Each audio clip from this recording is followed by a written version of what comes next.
हम आपका झंडा उठाए, आप नेता बने, आप कुर्सी बैठो, हमारा आदमी नीचे बैठा, काय का बैठे भाई, काय का बैठे? हमारा आदमी कुर्सी पे बैठेगा, हमारा आदमी बैठेगा कुर्सी पे। जब तक हम लोग नहीं समझ पाए थे हमारे लोग लोकतंत्र को, तब तक आपके पीछे लग थे। अब अगर कोई बात होगी तो बराबरी की बात होगी, हिस्सेदारी की बात होगी, इसके अलावा कोई बात नहीं होगी। मेरी बात को आप याद रखें, हिस्सेदारी की बात होगी, बराबरी की बात होगी।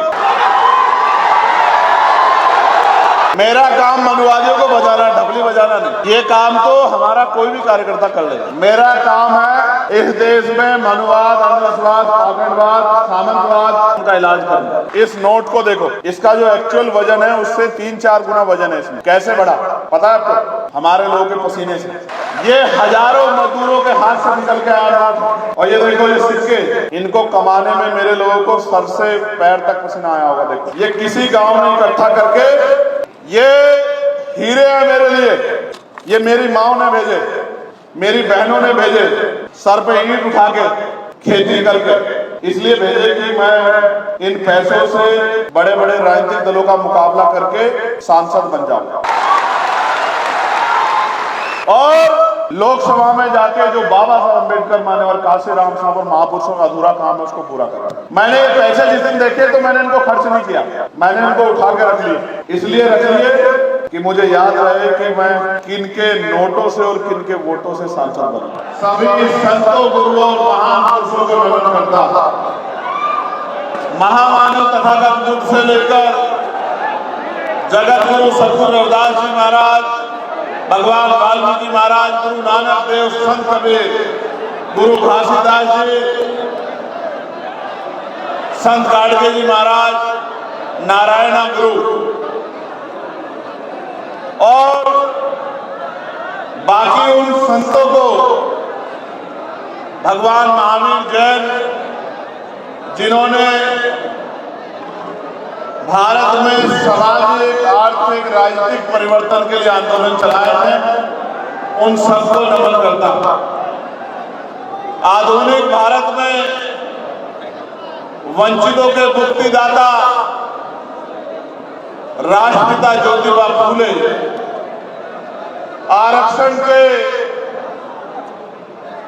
जन्मदाता, आरक्षण के पैरोकार, सामाजिक न्याय के छत्रपति साहू जी महाराज,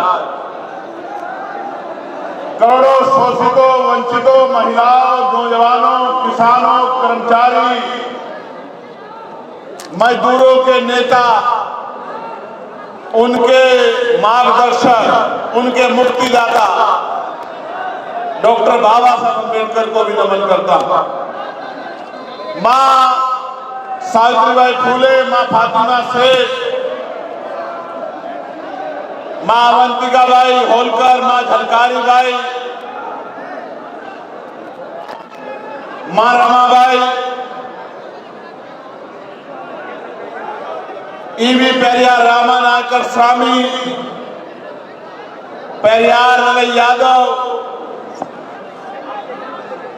जिनको मैं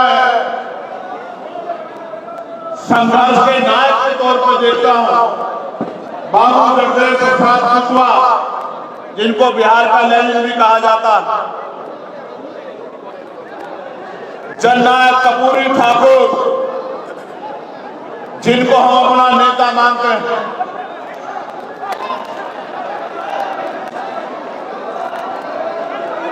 महामना रामसु वर्मा, चौधरी महाराज सिंह भारती, बाबू शिवदयाल चौरसिया, संत रामलीला प्रजापति, बर्मानंद लोधी जी, मान्यवर दीना भाना वाल्मीकि और मान्यवर साहब श्री काशीराम जी को भी नमन करता था। और अगर बिहार में आके श्रद्धेय बाबू जगजीवन राम को भी आप याद नहीं करते तो ये एक बहुत बड़ा धोखा हो जाएगा। तो मैं बाबू जगजीवन राम साहब को भी नमन करता हूं, उनको भी याद करता हूं, क्योंकि उनका योगदान भी कम नहीं है। जितना योगदान उनका है, हाशिए पे पड़े समाज को सरकारी नौकरी देके जिस तरह से उन्होंने खड़ा किया है, ये भी कोई और शायद नहीं कर पाता। या ये कहिए कि संकल्प के किसी और नेता को इतना मौका ही नहीं मिला कि वो इस तरह के प्रयास को आगे बढ़ाता। मुझे एक पर्ची दी गई है जिसमें लिखा गया है कि भोजपुरी के ये 2 शब्द मैं जरूर कहूं। का हाल बा? ठीक बाबू सर। और ये मैं समझता हूं कि ठीक तो नहीं। जब तक बिहार में एनडीए की सरकार रहेगी तब तक ठीक कैसे रहेगा मुझे बताओ। तो आप कह रहे हैं ठीक है, अच्छी बात है, लेकिन मैं मानता हूं कि ठीक नहीं है, ठीक करना पड़ेगा। फिर मैं यहां से शुरू करूंगा कि संघर्षों के साए में घनघोर जवानी पलती है और इतिहास झुक जाता है जिस ओर जवानी चलती है। आज का ये महान दिन जिसमें मुझे और आपको यहाँ इकट्ठा होने का मौका मिला है, मैं आज इस विशेष दिन पर जो भीम आर्मी का स्थापना दिवस है, मैं 10वें स्थापना दिवस और द्वितीय अधिवेशन की आप सबको बहुत बहुत बधाई देता हूं, बहुत बहुत मंगल कामनाएं करता हूं।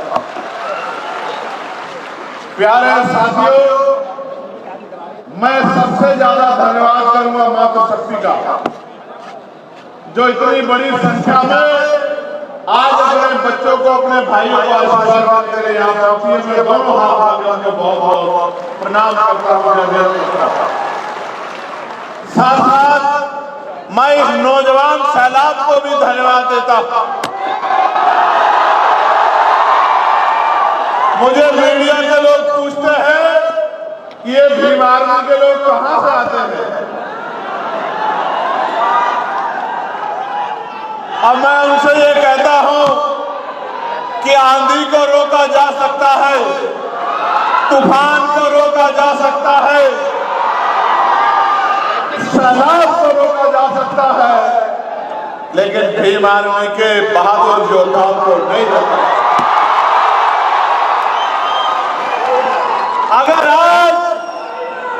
अगर आज मैं यहां खड़ा हूं और बिहार की धरती पे खड़ा होकर बोल रहा हूं, अगर आज मैं लोकसभा का भारत की सबसे बड़ी पंचायत का मेंबर हूं, उसका श्रेय अगर किसी को जाता है तो भीम आर्मी के बहादुर साथियों को जाता है। मैं इस मंच का भी धन्यवाद करूंगा। बहुत दिन पहले दिल्ली में बैठ के फैसला लिया गया। सीनियर टीम ने मुझसे कहा कि आपको बोध गया जाना है, बोध गया को मुक्त कराना है, बोध गया की शक्ति, बोध गया की ताकत को बौद्धिस्टों के हाथ में देना। तो मैंने इनसे कहा कि एक बड़े आंदोलन की जरूरत है, और ये तय हुआ कि जून में 12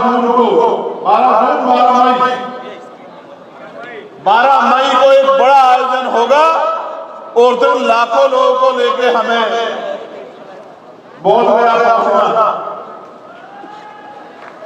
लेकिन फिर देश में वार आ गई। हमारा देश, पहलगाम का हमला हमारे लोगों पर हुआ। बताया गया कि धर्म पूछ के मारा गया, और ये किसी भी कीमत पर बर्दाश्त करने योग्य नहीं था। इसलिए वो परमिशन कैंसिल कर दी गई, वो कार्यक्रम कैंसिल कर दिया गया। और बाद में जब ये लग रहा था, मीडिया ने तो ऐसा माहौल बनाया कि ऐसा लगा कि पाकिस्तान नक्सल से ही खत्म हो जाए। मैं मैं धन्यवाद दूंगा भारत की महान मीडिया को, बहुत बहुत धन्यवाद। जो काम सरकार नहीं कर पाए आपने टीवी चैनल के माध्यम से कर दिया। इस्लामाबाद पहुंच गए हैं, रावलपिंडी पहुंच गए हैं, कराची पहुंच गए हैं। वहां के जो आर्मी चीफ थे असद मुनीर, अगर थोड़ी देर और उनको मौका मिल जाता तो शायद असद मुनीर को पाकिस्तान छोड़ने निकल जाता। मैंने भी अपने साथियों को फोन किया कि भाई सिचुएशन नहीं है, कश्मीर में तो प्लॉट मिलेगा या मिलेगा, लेकिन पाकिस्तान को जरूर जाना। शेड्यूल कास्ट पेपर में जिन लोगों को जमीन नहीं है उनको जमीन भी दिलाने का काम हम लोग करें। मीडिया के चैनल पे बैठे एक्सपर्टों ने तो इस तरह का माहौल बनाया, ऐसा लगा कि यहां से घुस गए हैं, सूत्रों द्वारा पता लगा यहां से घुस गए हैं। मैं ये कहता हूं कि अगर वॉर भी ना हो, क्योंकि वॉर किसी देश के लिए अच्छी बात नहीं है, वॉर में जान जाती, आर्थिक नुकसान होता है, बंटवारे होते हैं, दूरियां पैदा होती है, लेकिन अगर मीडिया का बस चले तो ये वॉर करवा दे। इसलिए उस दिन मैंने महान मीडिया के आगे प्रणाम किया और ये तय किया कि इनकी सारी बातों पे भरोसा नहीं करना। प्यारे साथियों, आज हम ये अधिवेशन जो मैंने आपको विषय बताया कि 12 मई को जो कार्यक्रम होना था वो नहीं हो पाया क्योंकि वॉर जैसी सिचुएशन बन गई थी, तो सीनियर कमेटी ने तय किया कि हम लोग अधिवेशन बिहार में करेंगे। और पूरी कमेटी, क्योंकि हमारे यहाँ लोकतंत्र है, पूरी कमेटी ने डिसाइड किया तो हम लोगों ने इस बात को माना कि अधिवेशन बिहार में होगा। और अधिवेशन बिहार के भी बोधगया में होगा, लेकिन फिर से बोधगया में इतना बड़ा हॉल नहीं मिला क्योंकि अधिवेशन खुले में नहीं हो सकता। अधिवेशन तो हॉल में ही होता, कोई हॉल नहीं मिला इतना बड़ा, और फिर परमिशन को भी दिक्कत हुई। तो मैं सबसे पहले धन्यवाद दूंगा बिहार की पूरी टीम को, भाई हमारे ज्योति जी को, भाई जौहर साहब को, रितेश जी को, रामेश्वर प्रधान जी को, और मेरे प्यारे भाई कमल सिंह वालिया जी को, जिन्होंने लंबे समय तक यहाँ रह के मेहनत करके इस अधिवेशन को सफल कराने का काम किया। और मैं अपने भीम आर्मी के प्रदेशों के नेतृत्व को भी धन्यवाद देता हूं, भाई हिमांशु जी को, भाई सुधीर जी को, भाई राजेंद्र जी को, भाई अनिल जी को, भाई सुनील बैरसिया जी को, जिन्होंने यहां पहुंचकर अपनी जिम्मेदारी को निर्वहन करने का काम किया। किस तरह से कार्यक्रम सफल हो इसमें उसने पूरी ताकत लगाई। कुछ लोगों को बोलने का मौका नहीं मिला, कुलदीप जी को नहीं मिला, समय कमी का, लेकिन मैं उनका धन्यवाद करता हूं। और मैं देश भर से चल के आए, किसी प्रदेश से 4 लोग, किसी से 6 लोग, किसी से 10 लोग, जो थोड़े थोड़े 10% लोग देश भर से आए हैं, चाहे वो मध्य प्रदेश से हमारे भीम आर्मी आजाद समाज पार्टी के नेता हो, चाहे हमारे बंगाल के नेता हो, चाहे हमारे झारखंड के नेता हो, चाहे हमारे उत्तर प्रदेश के सीनियर नेता हो, उत्तर प्रदेश से तो बहुत सारे लोग दिख रहे हैं, चाहे हमारे उत्तराखंड के साथी हो, चाहे हमारे महाराष्ट्र के साथी हो, और चाहे असम के साथी हों, उत्तराखंड के साथी हों, छत्तीसगढ़ के साथी हों, तमाम हमारे साथियों ने जो अपनी जिम्मेदारी को यहाँ लाकर अपनी लीडरशिप का जो प्रदर्शन किया है, इसके लिए मैं इनकी भी बहुत बहुत प्रशंसा करता हूँ। हमारे लीडरशिप के साथियों को धन्यवाद देता हूँ, और अशोक जी, तोमर साहब, रविंद्र भाटी जी, और मेरे बड़े भाई हमारे भीम आर्मी के राष्ट्रीय अध्यक्ष विनय सिंह जी का भी मैं बहुत बहुत धन्यवाद करता हूं। मैं ये भी कह सकता हूं कि अगर विनय भाई नहीं होते तो भीम आर्मी का कारवा इतना मजबूत नहीं हो पाता। मैं इस बात को बड़े पूरे दिल से कहता हूं, क्योंकि व्यक्ति के कार्य की कदर होनी चाहिए। मैं मीडिया बंधुओं का भी धन्यवाद देता हूं। प्यारे साथियों, मैं भीम आर्मी के विषय में कुछ चीजें आपके सामने रखना चाहता हूं।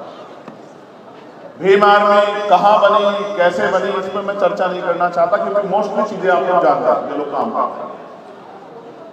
लेकिन अगर पूरे भारत में कोई ऐसा संगठन है जिसमें schedule caste, schedule tribe, backward minority, मुसलमान, जैन, सिख, बौद्ध, ईसाई, अगर इनकी संयुक्त लीडरशिप किसी के पास है, बने बनाए संगठन में अगर किसी ने लीडरशिप करने का मौका दिया, नेतृत्व दिया है, तो ये अगर किसी ने काम किया है तो भीम आर्मी भारत एकता मिशन के साथ है। हमारे यहाँ जो अमर ज्योति जी हमारे नेता नेतृत्व करते हैं, वहीं राजस्थान में जितेंद्र अठवाल साहब नेतृत्व करते हैं। ये बात मैं क्यों कह रहा हूं? क्योंकि आपको पता होना चाहिए कि एक ऐसा संगठन और एक ऐसे समय में बना है 2014 में, जब देश के अंदर भारतीय जनता पार्टी की सरकार हुकूमत पे आई और भारतीय संविधान पे खतरा मंडरा रहा था। मैं जो बात कह रहा हूं चैलेंज के साथ कह रहा हूं, संविधान को हाथ में पकड़ने वाला कोई व्यक्ति नहीं था, एक भी व्यक्ति नहीं था। दलितों पे, पिछड़ों पे, मुसलमानों पे जुल्म होता था, बहन बेटियों के साथ रेप हत्या होती थी, मारकर लटकाया जाता था, राजस्थान के लोग जुल्म जाते अन्याय अत्याचार होता था, किसानों के साथ, नौजवानों के साथ, पहलवानों के साथ, कर्मचारियों के साथ। और बड़े बड़े नेता डर के क्या तो एनडीए में घुस गए या राजनीति को कमजोर करके पीछे बैठ गए। अगर कोई था जिसको जान की परवाह नहीं थी, जिसको अपने मान की परवाह नहीं थी, जिसको अपने बच्चों की परवाह नहीं थी, जिसको अपने परिवार की परवाह नहीं थी, जिसको परवाह थी तो भारतीय संविधान की, जिस संगठन के नाम के पीछे लिखा जाता था कि भीम आर्मी संविधान का रक्षक दल है, अगर एक आदमी कोई थी तो वो भीम आर्मी, इसके अलावा कोई नहीं। कहीं भीम आर्मी का नेतृत्व, कहीं भीम आर्मी का नेतृत्व किसी प्रदेश में शेड्यूल कास्ट की कोई और जाति करती, तो कहीं दूसरी जाति करती, कहीं तीसरी जाति करती, कहीं चौथी जाति करती। ये एक ऐसा संगठन है जिसके अंदर सामाजिक न्याय है। कहीं इसकी रखवाली, इसका नेता पासवान समाज का व्यक्ति, कहीं इसका नेता वाल्मीकि समाज का व्यक्ति, कहीं इसका नेता पासी समाज का व्यक्ति, कहीं इसका नेता चमार समाज का व्यक्ति, कहीं इसका नेता महार समाज का व्यक्ति। ये बात मैं क्यों बता रहा हूं? जहां संघर्ष करने की योग्यता पैदा हुई है, वहां भीम आर्मी ने नेतृत्व देने का काम किया, बड़े बड़े।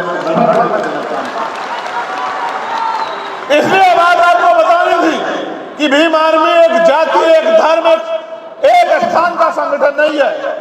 भीम आर्मी भारत के 140 करोड़ लोगों में जो संविधान को मानने वाले लोग हैं, उनका अपना संगठन है, उनकी अपनी शक्ति है, उनकी अपनी ताकत है। और आप जानते हो देश भर में कोई आंदोलन ऐसा नहीं है जिस लड़ाई को भीम आर्मी ने लड़ने का काम किया और समय समय पे दिल्ली में अपनी शक्ति दिखाकर ये बताने का काम किया। हमारे कर्नाटक के लोग बैठे, तेलंगाना के लोग बैठे, तमिलनाडु के हमारे बैठे, समय समय पर बताने का काम किया है कि हम मिट तो सकते हैं लेकिन झुक नहीं सकते। ये शक्ति पैदा की है भीम आर्मी ने। प्यारे साथियों, ये आपके सामने जो बोल रहा है चंद्रशेखर, अगर इसको राष्ट्रीय अंतर्राष्ट्रीय पहचान अगर किसने दी है तो भीम आर्मी भारत एकता मिशन है। टाइम्स मैगजीन में अगर इसका नाम छपा है आपके छोटे से कार्यकर्ता का, दुनिया के 100 उभरते नेताओं में अगर किसी कार्यकर्ता के भीम आर्मी के नाम छपा है तो भीम आर्मी की देन। लेकिन आपने भी उसको साबित करके दिखाया है कि इस बार लोकसभा में अपना प्रतिनिधित्व भेजकर अपनी आवाज को उठाने वाला भेज के आपने भी ये साबित करके दिखाया है कि जो टाइम्स मैगजीन ने कहा था कि आपका कार्यकर्ता भीम आर्मी का चंद्रशेखर जो देश का अकेला उभरता हुआ नेता है, उस आवाज को आपने पार्लियामेंट में भेजने का काम किया। इसके लिए भी मैं आपको बहुत बहुत बधाई देता हूं। हमारे नगीना के लोग भी यहाँ हैं, दोनों हाथ उठा के नगीना के लोगों का धन्यवाद कीजिए एक बार जरा। बोलो धन्यवाद नगीना। मैं तो चाहता था एक हमारे पत्रकार मित्र यहां से लड़ रहे थे, आप उनको भी लोकसभा भेज देते, लेकिन आप भेज नहीं पाए।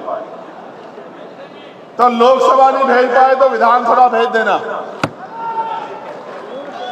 प्यारे साथियों, मुझे आपसे बहुत जरूरी बातें करनी है। ये फूल मेरे आपके बीच में कांटे तो नहीं बन रहे? नीचे वालों को दिख रहा हूं ना? ये फूल हट सकते हैं क्या भाई? आपके मेरे बीच में कोई नहीं आना चाहिए। आराम से फूल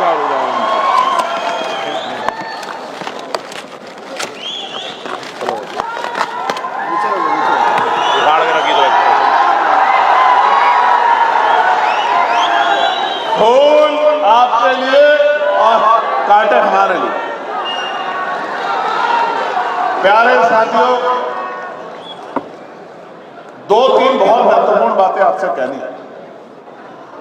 आपके लिए, आपको दिखाने के लिए कुछ लेके आया।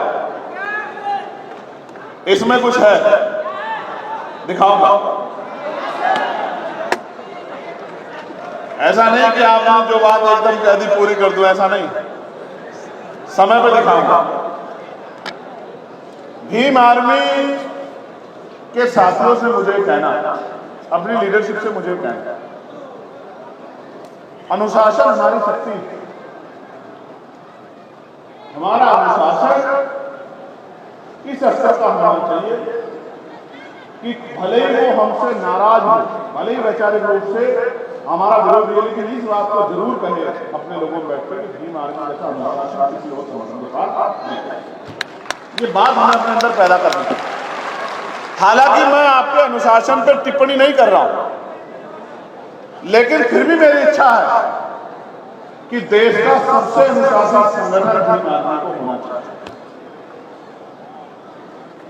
भीम आर्मी एक ब्रांड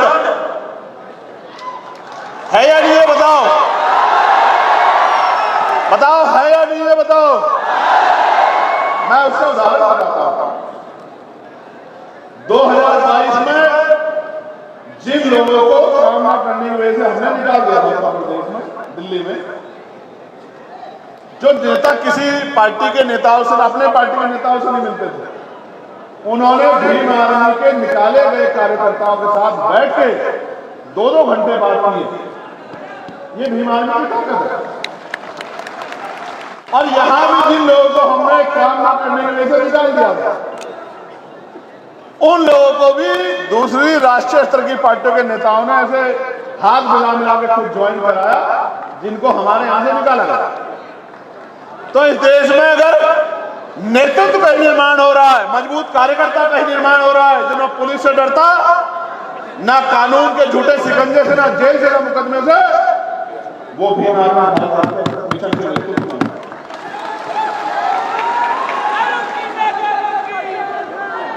मैं बीएसएफ के साथियों को भी धन्यवाद देता हूं। ये पकड़ लाना इनसे, ये पकड़ लाना कोई जाके बीएसएफ। हाँ, डपली ले लो, नारा मत लगाना।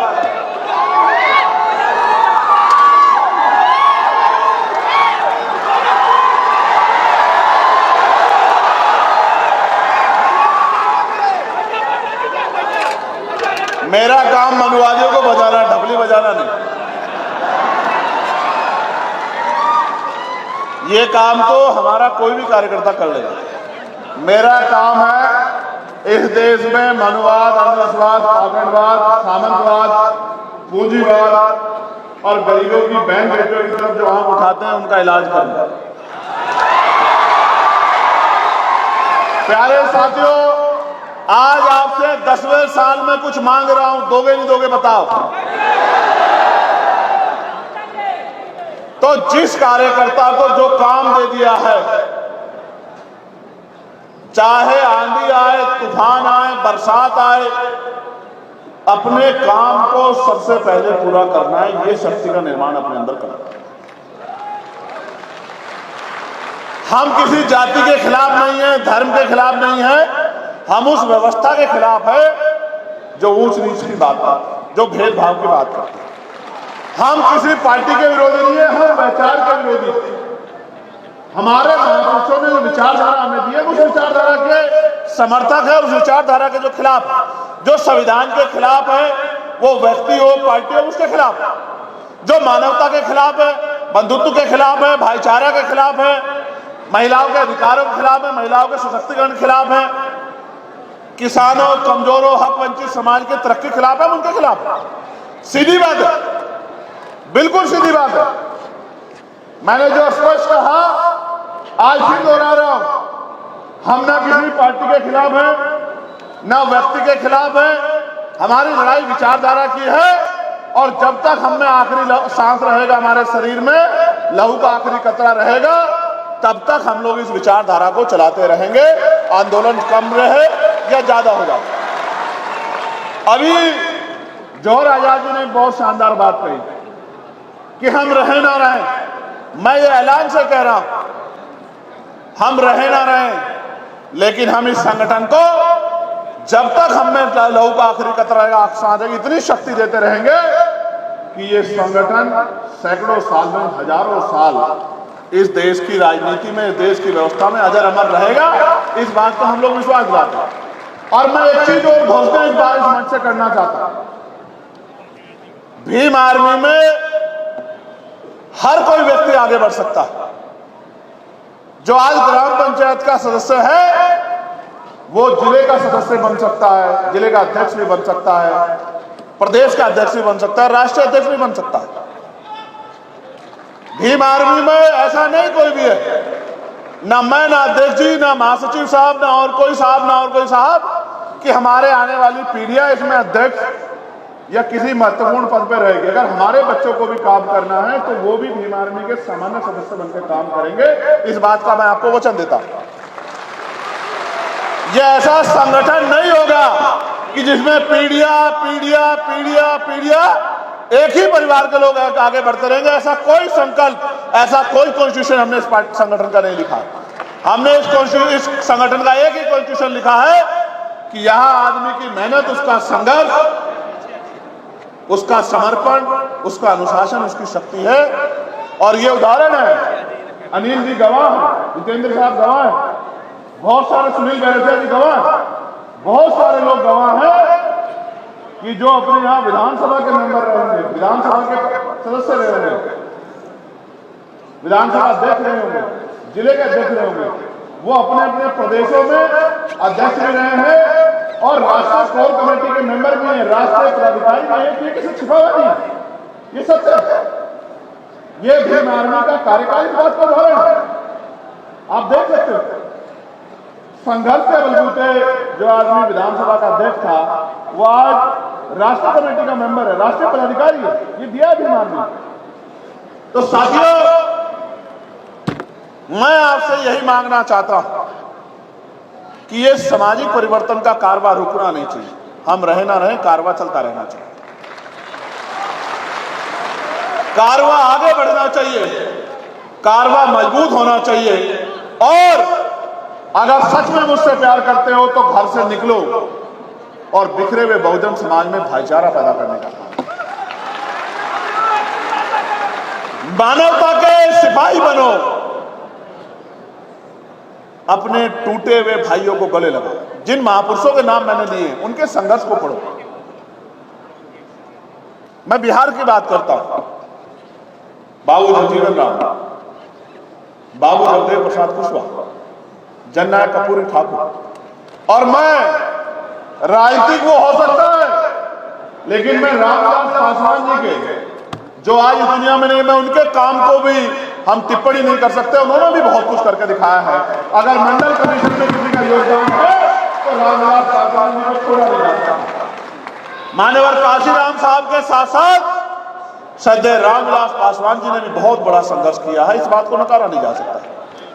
वो अलग बात है कि आज उनके बेटे उसी दल के साथ खड़े हैं जिस दल ने पिछड़ों के अधिकारों को रोकने के लिए एडी चोटी का घेरा लगाया। वो अलग बात है, ये बात हमें समझनी पड़ेगी।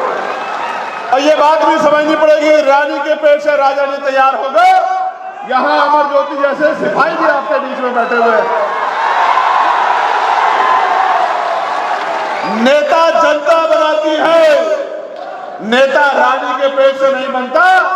जितनी ताकत आपने दूसरों को दी है, अमर ज्योति को दे देना। डंडा और झंडा इतना मजबूत है, वारे न्यारे हो जाएंगे। इस बात का आप याद रखें। मैं आपको इशारे से कह रहा हूं, समझदारी के लिए कह रहा हूं, इसलिए कह रहा हूं कि समझदार बनो। मैं बिहार की बात करूंगा मेरे भाई। बिहार हर तीसरे दिन खबर आती है शेड्यूल कास्ट की बच्ची को रेप करके 8 साल की, 12 साल की, 15 साल की जला दिया, मार दिया। मैं भी आता हूं लगातार बिहार। पहला चुनाव आजाद समाज पार्टी ने बिहार में लड़ा। मैं लगातार आता हूं। ज्योति के साथ अन्याय हुआ दरभंगा, छोटी बहन ज्योति, मैं आंदोलन हुआ, संघर्ष हुआ। एक बड़े अधिकारी ने कहा, सर ये आदमी सांसद जी का बड़ा खास है, गिरफ्तारी नहीं होगी सर। एक बड़े पॉलिटिकल पार्टी के नेता ने कहा, चंद्रशेखर भाई कोई कार्रवाई नहीं होगी। हम आईजी ऑफिस में, कोविड का समय था, छू नहीं रहा था कोई किसी को, छू नहीं रहा था। बाप बेटे को देखना नहीं चाह रहा था। हम आईजी से मिले और हमने आईजी कहा कि 20 दिन आपके, 21वें दिन हमारा। अगर 20 दिन में गिरफ्तारी नहीं तो 21वें दिन, 21वें दिन जो होगा उसका जिम्मेदार आप होंगे। 18वें दिन गिरफ्तारी हुई। जो कहते थे कि सांसद जी का खास है, गिरफ्तारी नहीं होगी। आप विश्वास करो, 18वें दिन गिरफ्तारी हुई और आईजी साहब ने फोन करके मुझसे बताया कि भाई गिरफ्तारी हो गई है, आपको कोई आंदोलन नहीं मिलेगा। ये एक मामला नहीं है, ऐसे सैकड़ों मामले हैं जिसमें भीम आर्मी के लोगों ने न्याय दिलाने के लिए संघर्ष किया। कोई आंदोलन देश भर में ऐसा नहीं होता जिसमें बिहार अपना भाग आ लेता। कोई बंद बुलाया जाए, कुछ भी बुलाया जाए, सबसे पहले पटना में भीम आर्मी के बहादुर नौजवान खड़े होते, बंद में अपना योगदान देते। और ये बात मैं बिहार की इसलिए कर रहा हूं कि आज हम बिहार की धरती पे हैं। लेकिन मैं आपको कहना चाहता हूं, राजस्थान के कितने मामले हैं, अनिल जी और अटवाल साहब यहाँ कितने मामले हैं, जितेंद्र मेघवाल, इंद्र मेघवाल, ओम प्रकाश रागर, कितने मामले, हर जुर्म के खिलाफ लड़ाई लड़ी है भीम आर्मी ने। मध्य प्रदेश से कितने मामले हैं, भैरसिया जी यहाँ हैं, अस्ते जी यहाँ हैं, विद्रोही जी यहाँ हैं, कितने मामले हैं जिनमें लड़ाई लड़ी है भीम आर्मी ने। एक इतना बड़ा आंदोलन किया था 12 फरवरी को, 5 लाख लोग जुटाए थे, सरकार की नींद हराम कर दी थी एक दिन में। भीम आर्मी में बहुत शक्ति है भीम आर्मी के अंदर। बस उस शक्ति से भविष्य में क्या निर्माण करना है सोच लो। अगर आपने वोट की ताकत से चंद्रशेखर आजाद को लोकसभा में नहीं भेजा होता, मेरे भाइयों, मेरी बहनों, मेरी माओ, मेरे प्यारे साथियों, तो क्या पार्लियामेंट में आपकी आवाज उठाने वाला था कोई? ईमानदार से बताओ। जो लोग ये कहते हैं कि आजाद समाज पार्टी ये कर रही है, वो कर रही है, मैं उन सब से पूछना चाहता हूं, क्या कभी जब कमजोरों पे जुल्म होता है, उनके बच्चों को, उनके घरों को, उनकी जमीन छीन जाती है, उनको मारा जाता है, किसी को दर्द होता है?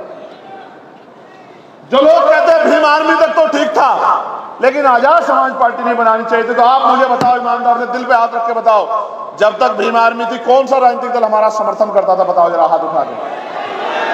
आप जो कह दोगे मान लूंगा। आप बताओ कोई राजनीतिक दल था जो कहता था कि ये नौजवान, ये बच्चे हमारे यहाँ समाज के लिए लड़ रहे? बताओ ईमानदारी से, था कोई? मजाक उड़ाते थे, आरोप लगाते थे, आपके आंसुओं पे हंसते थे। लेकिन जब आजाद समाज पार्टी नाम का दल आया तो अच्छे की नींद उड़ गई। और कुछ लोग चले थे कहते थे पार्षद नहीं बन पाएंगे, सभासद नहीं जीत पाएंगे, चेयरमैन नहीं जीत पाएंगे। और जैसे जनता ने कहा कि अहंकार अच्छा नहीं होता और जनता ने वोट की चोट दी और आपका ये कार्यकर्ता सांसद बन गया, सबके मुंह बंद हो गए ऑटोमेटिक। इसको दिखाओ, लेना अपनी जगह पे।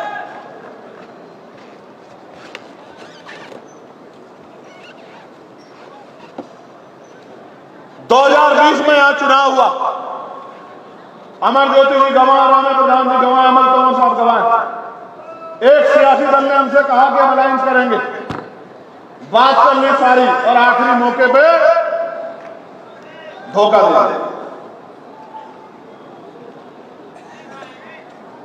क्यों दे दिया? क्योंकि उनको लगता है कि ये गुलाम है, ये इसको हराने के लिए हमें वोट करेंगे, उसको हराने के लिए हमें वोट करेंगे, अपनी जान बचाने के लिए हमें वोट करेंगे, ये उनको लगता है।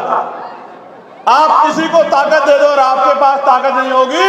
सांसद तो विपक्ष के बहुत सारे हैं, अगर आपका सांसद नहीं होता, बताओ कोई आपकी आवाज उठाता क्या? बताओ, जोर से उठाता क्या? उत्तर प्रदेश में भी हमने मिलकर लड़ने की बात कही। उत्तर प्रदेश से भी एक पार्टी ने हमसे वादा किया, आखिरी टाइम में हमारे पास में चुनाव हुआ, हमने सब पे भरोसा किया और उन्होंने सबने पूरी कोशिश की कि इस संगठन पे, इस पार्टी के आरोप लग जाए कि ये फलानी की बी टीम है, इसकी बी टीम है, उसकी बी टीम है। इसलिए आपसे कह रहा हूं, जब से भीम आर्मी के कार्यकर्ताओं ने संविधान हाथ में उठाया, बड़े बड़े नेता संविधान लेके घूमने लगे, कहीं संविधान की रक्षा करेंगे, संविधान की रक्षा करेंगे। ये भीम आर्मी की देन है। अगर आज किसी पर जुल्म होता है तो विपक्ष के दौड़े दौड़े भागते हैं कि हम पहले पहुंच जाए, हम पहले पहुंच जाए, हम पहले पहुंच जाए, फोटो खिंचवा ले। ये भीम आर्मी की देन है। कोई नहीं कहता था किसी के मरे में, किसी की तकलीफ में। बहुत सारी पार्टियों ने तो बैन लगा दिया था, किसी के दुख सुख में नहीं जाना है।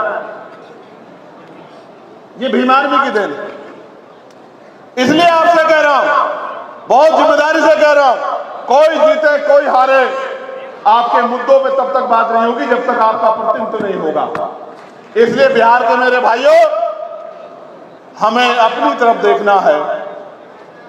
अगर सब लोग इतने अच्छे होते तो बाबा साहब अम्बेडकर पार्टी क्यों बनाते? बाबा साहब ने पार्टी क्यों बनाई? उस समय बहुत सारी पार्टियां थी, कांग्रेस थी, लेफ्ट थे, अकाली दल थे, मुस्लिम लीग थे। बाबा साहब ने पार्टी क्यों बनाई? क्या बाबा साहब समझदार नहीं थे क्या? बताओ, उनके जितना विद्वान तो कोई नहीं था ना। आज भी ये बात प्रासंगिक है या नहीं है? मैं गया था अभी अमेरिका, कोलंबिया यूनिवर्सिटी में लगी है statue, symbol of knowledge, doctor Baba Saheb Ambedkar लगी है नॉलेज स्टैचू, मैंने देखी है। तो आप समझिए बाबा साहब ने पार्टी क्यों बनाई? क्योंकि बाबा साहब ये जानते थे कि जब तक हमारे हाथ में ताकत नहीं होगी, हमारी समस्या को कोई नहीं बोलेगा। बाबा साहब चले गए, आखिरी पार्टी बाबा साहब ने मसौदा तैयार किया आरपीआई का, आरपीआई काम करने लगी। लेकिन आरपीआई के जरिए बहुत बड़ी शक्ति नहीं बनी राजनीतिक हमारी। मान्यवर काशीराम साहब ने मोर्चा लिया, उन्होंने दल बनाया। क्या मान्यवर काशीराम साहब कमजोर थे या गैर जिम्मेदार थे या बाबा साहब के विरोधी थे? नहीं, ना बाबा साहब अम्बेडकर के विरोधी थे, ना कमजोर थे, ना ही किसी की टीम थी। वो तो साइंटिस्ट थे, साइंटिस्ट। उन्होंने अपनी नौकरी छोड़ी, अपना परिवार छोड़ा, समाज को समझाने निकले, राजनीतिक पार्टी बनाई, सामाजिक संगठन बनाया, कर्मचारियों का संगठन बनाया। और अगर आज आजाद समाज पार्टी मैदान में है तो वो इसलिए मैदान में है क्योंकि आजादी के 75-76 साल बाद भी हमारे लोग पे आंसू नहीं सकते हैं। ये बिहार में आप अच्छी तरह जानते हैं। क्या बिहार का नौजवान पलायन नहीं करता है? क्या बताओ साथियों, करता है नहीं करता है? सबसे ज्यादा मजदूर कहां से जाते हैं देश में? क्यों ये मजदूरों का प्रदेश है क्या? सबसे ज्यादा आईएएस भी यहां से जाते हैं और सबसे ज्यादा मजदूर भी यहां से। क्यों? इसलिए जाते हैं क्योंकि यहां की सरकारों को फर्क नहीं पड़ता। और ये किसी एक पार्टी की बात नहीं है, इससे पहले भी सरकारें रही, सबके लिए कह रहा हूं, सबके राज्य में पलायन हुआ। और मैंने तो कोरोना काल देखा है, हिमांशु जी बैठे हैं, महेश जी बैठे हैं, मेरे आज भी याद है दिल्ली में जब कोरोना काल था तो मजदूरों को निकाला गया था, बस स्टैंड पे जगह नहीं थी, रेलवे लाइन बंद थी, रेल नहीं चल रही थी। किसी सरकार पे या यहाँ की हो या दिल्ली की, आपको भट्टा भेजने के लिए रेल की व्यवस्था नहीं थी जो आज पूर्ण व्यवस्था निकाल था। हमने तो अपनी आंखों से देखा, इधर से डंडा मारती थी पुलिस, उधर भाग जाते थे, उधर से डंडा मारते इधर को भाग जाते थे। कोई पुल के नीचे को जाता था सड़े गले पानी में, भूखे प्यासे, जो कुछ हमसे बनता था हम लोग कोशिश करते थे, देते थे कि भाई खाओ, क्योंकि हमारे अपने लोग हैं, हमें दर्द होता है, मजदूर है, हमें तकलीफ होती है उनके आंसुओं से। कोई अपने बच्चे को बैग पे लटका के पैदल पैदल आ रहा है, कोई ट्रेन के आगे आके मर गया, कोई प्यास से मर गया, कोई पूछने वाला नहीं था। ये जिंदगी है मजदूरों की। और आप देखो इन वर्गों में 80% मजदूर है आज भी। बिहार में मैं गया हूं, जब बाढ़ आती है 3 महीने किस तरह के हालात होते हैं। क्या ऐसा हो गया है? एक तरफ हम चांद पे चले गए, मंगल की तस्वीरें भेज रहे हैं, दूसरी तरफ हम बिहार में बाढ़। क्यों? क्योंकि बाढ़ का नाम पर हर साल पैसा आता है, आपदा के नाम पे उस पैसे से अपने घर भरे जाते हैं। ये सबके सामने मैं आपको बहुत जिम्मेदारी से कह रहा हूं, कुछ दिखाना चाहता हूं आपको, देखना चाहते हैं, देखना चाहते हो, जब आप दोनों हाथ उठाओगे तभी दिखाऊंगा। ये महिलाओं के हाथ नहीं उठे तो इसलिए मैं नहीं दिखा रहा हूं भाई। अच्छा उठ गए, उठ गए। आपको हीरे दिखाता हूं, हीरे देखने, ऐसा ना हीरे देख के ईडी वाले आ जाए, इनकम टैक्स वाले आ जाए, और आए या जाए, क्या करे, जो अपने पास है वो तो दिखाना पड़ेगा ना भाई। हम पे जो है वो आपका है।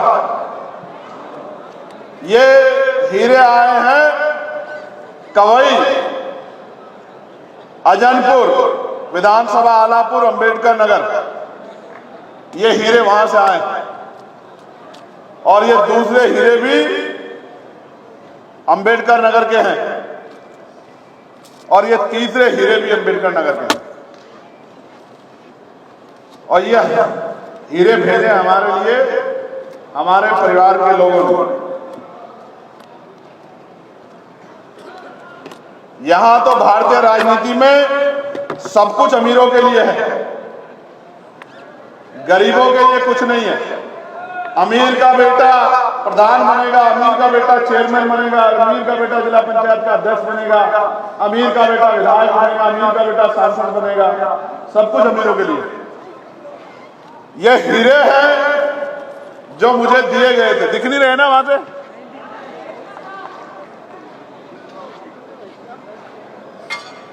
देखो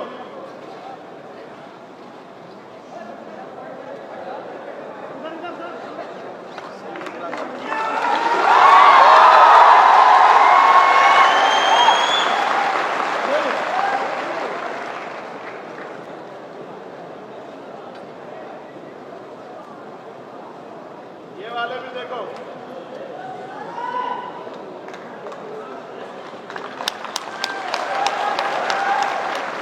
ये क्यों दिखा रहा हूं पता है आपको?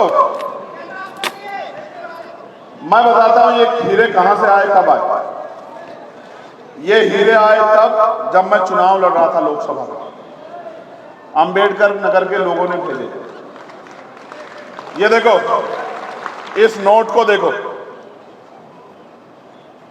इसका जो एक्चुअल वजन है उससे 3-4 गुना वजन है इसमें। कैसे बढ़ा पता है आपको? हमारे लोगों के पसीने से। ये हजारों मजदूरों के हाथ से निकल के आ रहा था। और ये देखो ये सिक्के, इनको कमाने में मेरे लोगों को सर से पैर तक पसीना आया होगा। देखो ये किसी गांव में इकट्ठा करके, ये देखो कितने प्यार से 1-1 रुपए के सिक्के, 2-2 रुपए के सिक्के भेजे मेरे लिए। ये हीरे, ये देखो, दिखे कैमरे वाला, दिखाओ भाई, दिखे नहीं दिखे? ये हीरे हैं मेरे लिए। ये मेरी माओ ने भेजे, मेरी बहनों ने भेजे, सर पे ईंट उठा के, खेती करके इसलिए भेजे कि मैं इन पैसों से बड़े बड़े राजनीतिक दलों का मुकाबला करके सांसद बन जाऊंगा।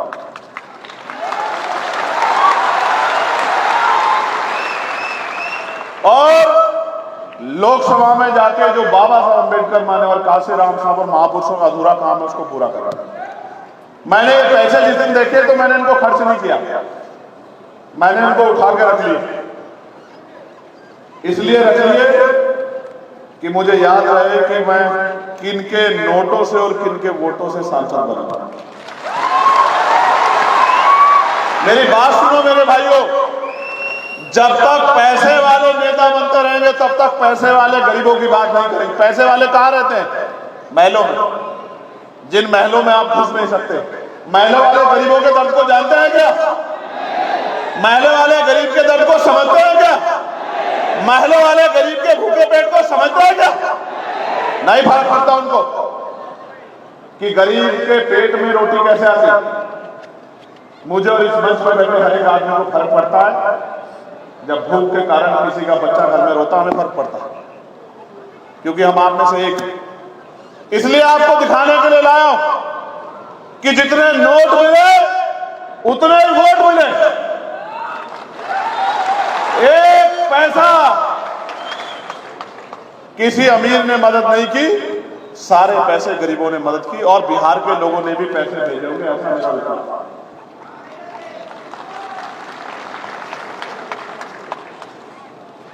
जौहर साहब, अमर ज्योति साहब, हिमांशु साहब, कासिम साहब, कमल साहब, तोमर साहब, रामे प्रधान जी, दूसरे कमल बराड़ा जी, इस पीछे वाली टीम में बहुत सारे ऐसे साथी बैठे, अडवाल साहब, माननीय राष्ट्रीय अध्यक्ष जी, सब लोगों ने, रविंद्र भाटी जी, अपना घर नहीं देखा कहीं नहीं। और मैं धन्यवाद दूंगा जोर भाई का, सुल्तान भाई का और कासिम भाई का। क्यों?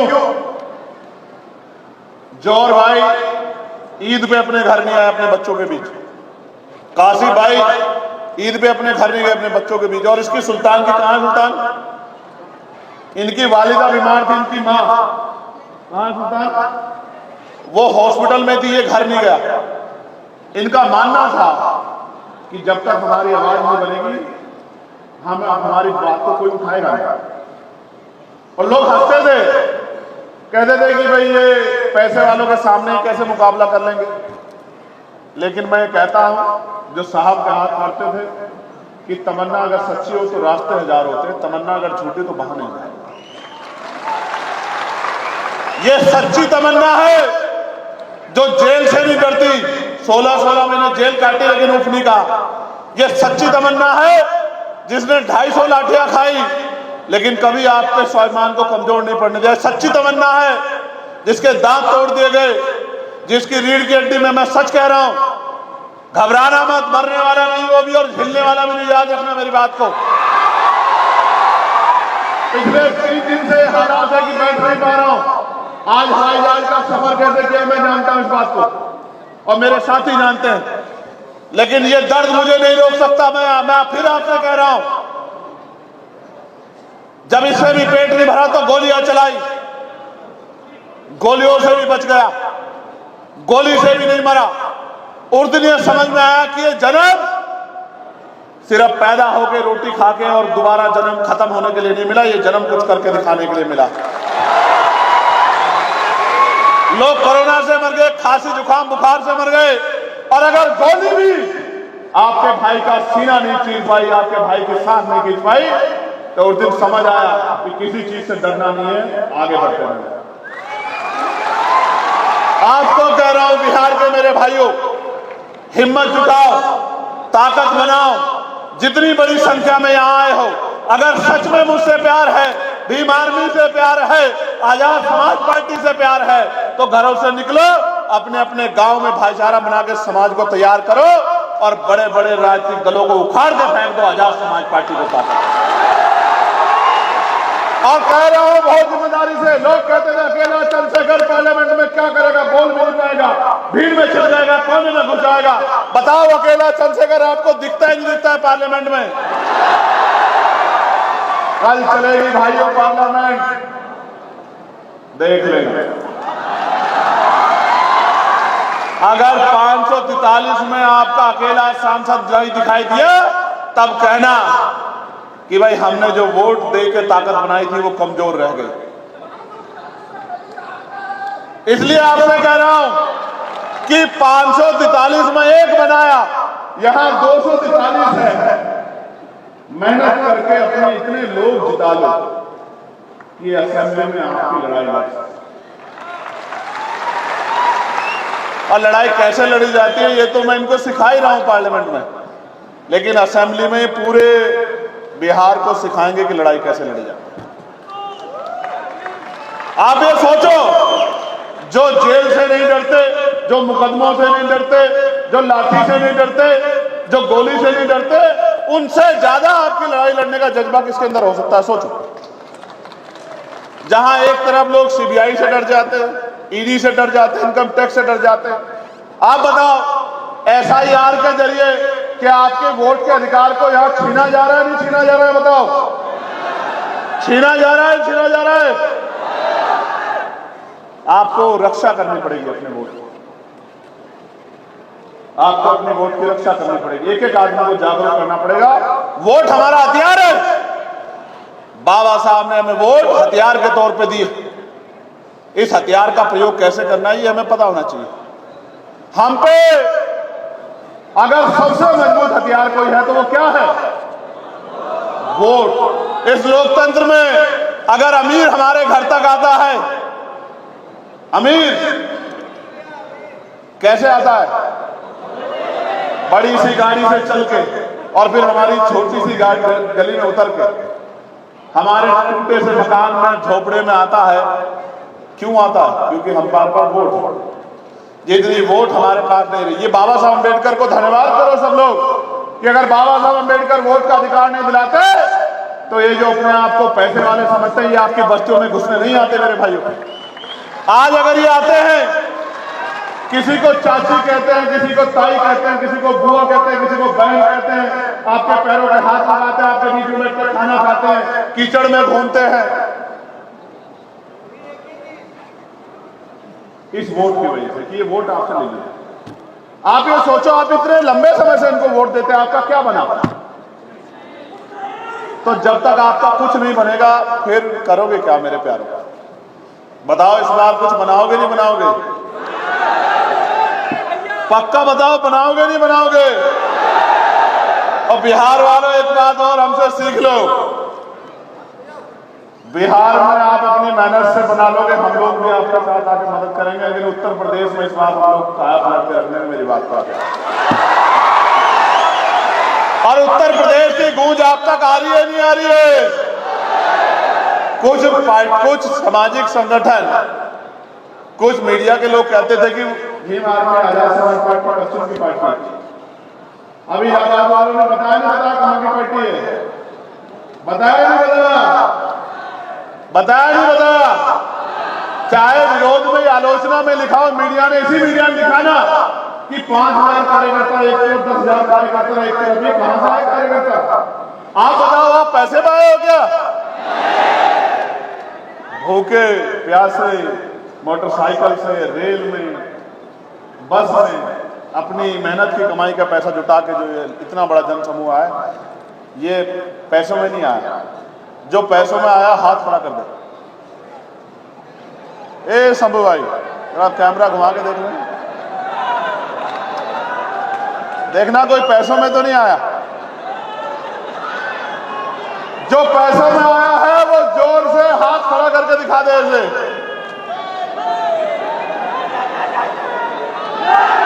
और जो अपने संगठन को ताकत देने, अपनी ताकत दिखाने आया, जरा एक बार जय भीम का नारा लगा दो।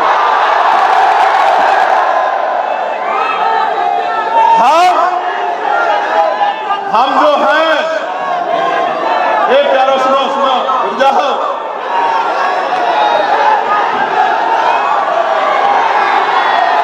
हम जो हैं वो इनकी वजह से।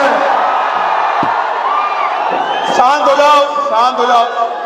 ये भी प्रदर्शन करना है, बताना है कि हम अनुशासित कितने हैं। बैठ जाओ अपने जगहों पर। इस पूरे पंडाल में हमारा व्यक्ति भी खड़ा होना चाहिए अगले 1 मिनट के अंदर, चाहे कोई जगह मिले बैठ जाओ, जमीन पे, कुर्सी पे, कहीं स्टैंड पे, जहां मिल जाए बैठ। ये भी बता दो, ये भी पता लगना चाहिए, जो लोग कहते हैं कि अनुशासन नहीं है, उनको पता होना चाहिए कि ऐसा अनुशासन भी किसी के अंदर नहीं है जैसा भीम आर्मी के अंदर। एक भी नौजवान कहीं खड़ा ना रहे, बैठ जाओ।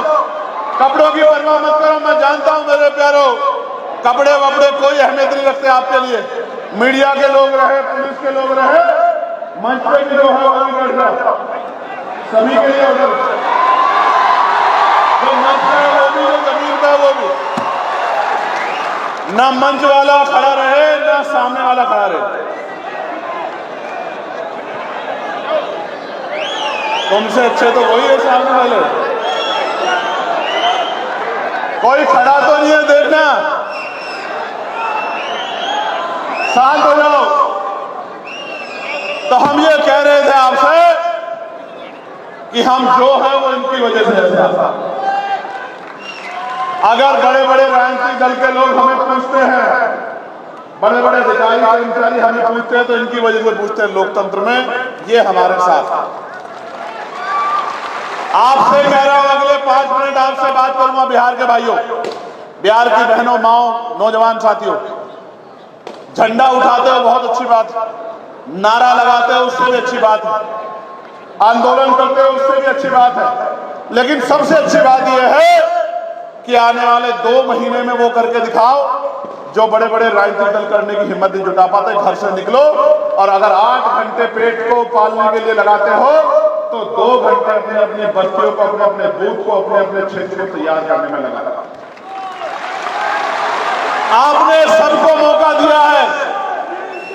यहां कोई सरकार आपके बगैर नहीं बनी। अगर नीतीश जी की सरकार भी बनी तो आपकी वजह से बनी, आरजेडी की सरकार बनी आपकी वजह से बनी, लेफ्ट के लोगों को मौका मिला आपकी वजह से बना, कांग्रेस के लोग को मौका मिला आपकी वजह से मिला। जब आप दूसरों को बना सकते हो तो क्या एक मौका आजाद समाज पार्टी काशीराम को मिलना चाहिए? मिलना चाहिए। टीवी चैनल पे बैठ के कहेंगे, सुनो आज ही बता रहा हूं, टीवी चैनल पे बैठ के कहेंगे, कानपुर वाले हमारे वाल्मीकि भाई साहब खड़े हैं, मुझे यहीं से दिख रहे हैं।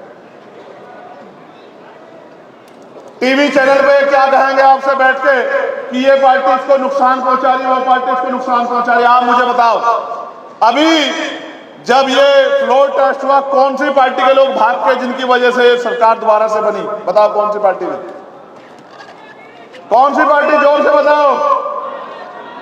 हमारे मेंबर थे क्या? हमारे मेंबर भागा क्या? हमारे मेंबर को भगा सकता क्या कोई?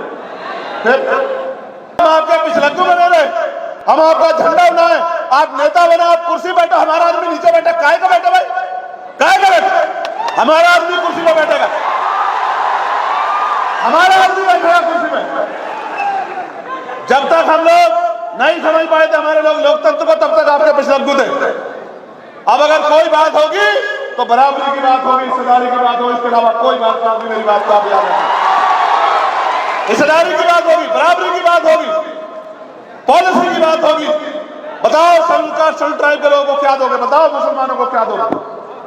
बताओ नौकरियों में क्या हिस्सेदारी दोगे, बताओ निजी क्षेत्रों में क्या दोगे, बताओ प्रमोशन रिजर्वेशन दोगे नहीं दोगे, बताओ जमीन दोगे नहीं दोगे, बताओ इनको लोन दोगे नहीं दोगे, बताओ इनको दो पदों में ठेकेदारी में आरक्षण दोगे नहीं दोगे।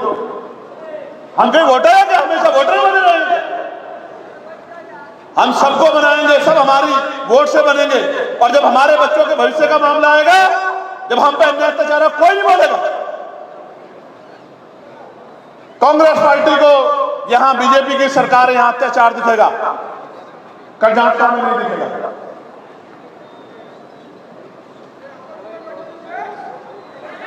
मेरी किसी से लड़ाई नहीं है। लोकतंत्र में लड़ाई का मतलब ही नहीं बनता है। लोकतंत्र बहुमत का शासन, जिसके साथ लोग हैं उसी को मौका मिलेगा। हमारी सीधी बात यह है, हम थे सबसे पहले शख्स, बिहार के साथियों, हम थे जो नीतीश जी के पास गए, जिन्होंने कहा कि आपको महागठबंधन बनाना चाहिए सर, आपको ये दल, ये गठबंधन छोड़ के आपको इधर आके इस गठबंधन का नेतृत्व करना चाहिए, आपको महागठबंधन बनाना चाहिए और उत्तर ये भारत में 2024 का तख्ता पलट करना चाहिए। हम थे, जो राजा साहब गवाह, हम गए थे, हम गए उनके पास, हमने कहा करेंगे, देखेंगे, ये करेंगे, वो करेंगे। और जब महागठबंधन में मौका नहीं मिला, मनचाही नहीं हुई, तो इधर आ गए। कौन किसकी बीटी में, कौन किसका एजेंडा है, सब जानते हैं समान। मैं आपको कह रहा हूं मेरे साथियों, हिम्मत जुटा लो, ताकत बना लो। जो आज जिनके दफ्तरों में हमारे लोग सोच रहे हैं कि जाके बात कर ले, अगर आप एकजुट हो गए और आपने ताकत बना ली, वो आपके ऑफिस के बाहर ना खड़े हो तो मेरा नाम चंद्रशेखर आजाद नहीं, याद रखना। और अगर आपने मेरी बात में पहरा देकर बिहार में कर लिया, ठीक है, बहुत अच्छी बात है, वरना उत्तर प्रदेश में हम आपको दिखाएंगे, आप इतनी मेहनत से दिखाएंगे। जो अपने आप को बड़े बड़े दल समझते हैं, वो आपकी पार्टी के दफ्तर के बाहर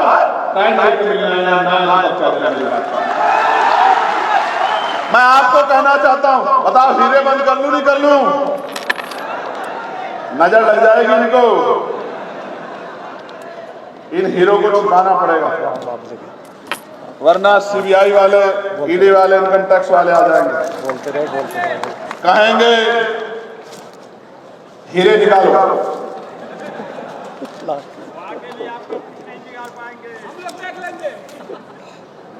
जानते नहीं है, जानते बांध नहीं, बांध देना, बहुत मेहनत की कमाई। देखो नोट देख रहे हो, ऊपर नीचे दोनों जगह से फटा हुआ, लेकिन जिस मां ने भेजा होगा ना गांव से, उसने कितने अपमान के घूट सहे होंगे अपनी मेहनत करते हुए, इस बात का आइडिया मुझे और आपको नहीं। देखो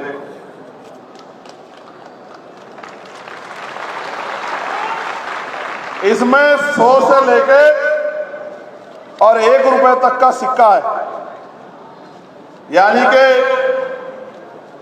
जो 100 रुपए कमाता है वो भी साथ है, और जिसके घर में खर्च के बाद 1 रुपया बचता है वो भी साथ है। अगर मेरी बात नहीं मानोगे तो चुनाव के बाद फिर मुझे फोन करोगे, भैया मार दिया, भैया जला दिया, भैया लूट लिया, भैया ये हो गया, भैया वो हो गया, भैया आ जाओ, भैया ये कर दो, भैया वो कर दो। ऐसी नौबत मत आने देना मेरे यहाँ। मुझे तो अगर मेरे खून का एक एक कतरा मांगोगे तो दे दूंगा। आज कह रहा हूं, किसी को भरोसा ना हो तो यहीं चेक कर लो। अगर उठ कह दिया खून के नाम पे, तब तो कह देना कि चंद्रशेखर आजाद जबान पे फिर गया। लेकिन आज आपको कह रहा हूं, ताकत नहीं बनाओगे, अपनी वोट से कामयाबी नहीं प्राप्त करोगे तो क्या होगा पता है? फिर रेप होगा, हत्या होगा, लूट होगी, भर्तियों में घोटाले होंगे, नौकरी नहीं मिलेगी, रोजगार नहीं मिलेगा, जमीन नहीं मिलेगी, मार पड़ेगी। फिर कहोगे चंद्रशेखर भाई आ जाओ। आज मैं आपको कहने आया हूं, मैं आपसे मांगने आया हूं, फिर कल आप कहोगे। जब हम समझ गए हैं तो हम ये काम आज से क्यों ना शुरू करो? बताओ मदद करोगे नहीं करोगे? दोनों हाथ उठा के बताओ, इतनी जोर से बताओ कि बाहर वालों को आवाज जानी चाहिए, और जोर से बताओ, आवाज जानी चाहिए। मदद करोगे नहीं करोगे? एक मौका चंद्रशेखर आजाद को दो। अगर वारे के न्यारे नहीं कर दिए तब आप कहना मेरी बात को। मैं आपको बहुत जिम्मेदारी से बात कह रहा हूं। क्यों? क्योंकि अगर पैसा कमाना, पैसा बचाना, गाड़ी बंगले बनाना ये लक्ष्य होता तो गोली खा के बिना सुरक्षा के नहीं घूम रहा होता आपके बीच में, समझे। मैं आपका धन्यवाद देता हूं, भीम आर्मी की पूरी स्टेट की टीम का, जिले के पदाधिकारियों का, जिले के अध्यक्षों का बहुत बहुत धन्यवाद कर देता हूं। यहाँ के नेतृत्व को सलाम करता हूं और जिन शासन ने यहाँ अपना योगदान दिया, समय दिया, आर्थिक मदद की, मैं उनको भी बहुत बहुत धन्यवाद देता हूं। और ये उम्मीद और अपेक्षा आपसे करता हूं कि आप अब रुकोगे नहीं, इस बार 2025 के विधानसभा चुनाव में अपनी ताकत बना के दिखाओगे। दिखाओगे नहीं दिखाओगे? बहुत बहुत, मेरा फोन देना, बहुत बहुत धन्यवाद। कई सारे मामले मेरे पास आए, MES अभ्यर्थी न्याय के लिए दफ्तर दफ्तर गुहार लगा रहे हैं, दफ्तर दफ्तर गुहार लगा रहे हैं। यहाँ के नेताओं को ये गुहार सुनाई नहीं दे रही है। प्यारे भाइयों, आप हमें ज्ञापन दे दो। एक बहुत महत्वपूर्ण बात कहनी है, बैठ जाओ अपनी जगह पे, वापस बैठ जाओ। बहुत महत्वपूर्ण बात याद आ गई, इसलिए फोन लिया था। जल्दी से बैठ जाओ फटाफट, 1 मिनट का समय है, 1 मिनट में वापस बैठ जाओ। दिखाओ कि आपकी अपनी शक्ति का प्रदर्शन करो। तो भाई अपना ज्ञापन दे दो, पार्लियामेंट में मैं आपकी मांग को बहुत जोर शोर से उठाऊंगा, ठीक है। एक बात, जल्दी से बैठो झारखंड वालों। अभी आप देख रहे हो उत्तर प्रदेश में स्कूल बंद किए जा रहे हैं। माननीय अध्यक्ष जी और भीम आर्मी की सीनियर लीडरशिप यहाँ है, स्कूल बंद किए जा रहे हैं उत्तर प्रदेश में। मैं आपसे भी और आपके माध्यम से केंद्रीय शिक्षा मंत्री से मांग करना चाहता हूं कि जो स्कूल सरकार बंद कर रही है, वो स्कूल सरकार भीम आर्मी को लीज पे दे दे। हमें उनसे कोई तनख्वाह नहीं चाहिए, कोई फंड नहीं चाहिए, वो स्कूल हमें लीज पर दे दे। भीम आर्मी के नौजवान को हम लोग तैयार करेंगे, वो स्कूल में पढ़ाने का काम करेगा, हमारे बच्चों के भविष्य सुधार। जितने स्कूल बंद कराए जा रहे हैं वो सारी बनी बनाई बिल्डिंग है, सरकार पर तनख्वाह देने के लिए पैसा नहीं है, बच्चे कम है। मैं गारंटी देता हूं चंद्रशेखर आजाद, बिहार से खड़े होकर कह रहा हूं, शिक्षा की नगरी पटना से, ये यहाँ बराबर में हरगोविंद साहब जी की वो जन्मस्थली यहीं बराबर में पटना साहिब, यहाँ से खड़े होकर कह रहा हूँ, भगवान बुद्ध के ज्ञान की धरती बोध गया के नजदीक से खड़े होकर कह रहा हूँ, भगवान महावीर के संघर्ष की धरती से खड़े होकर कह रहा हूँ, जितने स्कूल बंद करा रहे हो आप भी सुन लो और अपने फोन में नोट कर लो, वीडियो बनाओ, ये बात पहुंचाओ केंद्रीय मंत्री जी को टैग करके ट्विटर पे, फेसबुक पे, कि उन तक जाए। सब फोन ऑन करो, अपने कैमरे ऑन करो, वीडियो बनाओ और इस वीडियो को ट्विटर पे टैग करके लगाओ केंद्रीय मंत्री शिक्षा मंत्री जी को, क्या नाम है उनका, धर्मेंद्र प्रधान जी को। धर्मेंद्र प्रधान जी को कैमरा ऑन करो जल्दी 30 सेकंड में और ये बात मेरी पहुंचाओ, उत्तर प्रदेश के मुख्यमंत्री जी को पहुंचाओ, मध्य प्रदेश के मुख्यमंत्री जी को पहुंचाओ, राजस्थान के मुख्यमंत्री जी को पहुंचाओ। जितने स्कूल बंद कर रहे हो सारे स्कूल भीम आर्मी को लीज पर दे दो, कोई पैसा कोई फंड नहीं चाहिए। सारे स्कूलों में भीम आर्मी के नौजवान हम लोग कैडर तैयार कर देंगे, पढ़ाने का काम करेंगे, आपके स्कूल से बेहतर शिक्षा दिलाने का काम करेंगे आपसे वाला। मगर स्कूल मत करो मंत्री जी, क्योंकि एक स्कूल से स्कूल नहीं बंद होगा, गरीबों के, किसानों के, मजदूरों का भविष्य बंद हो जाएगा। इससे मत करो और अगर ऐसे नहीं मानोगे तो आंदोलन से मानोगे। बहुत जल्द, चिंता मत करो, इतना बड़ा आंदोलन करेंगे कि स्कूल बंद होना हो, स्कूल सपने में जरूर आएंगे आपके। बहुत बहुत धन्यवाद। जय भीम, जय भारत।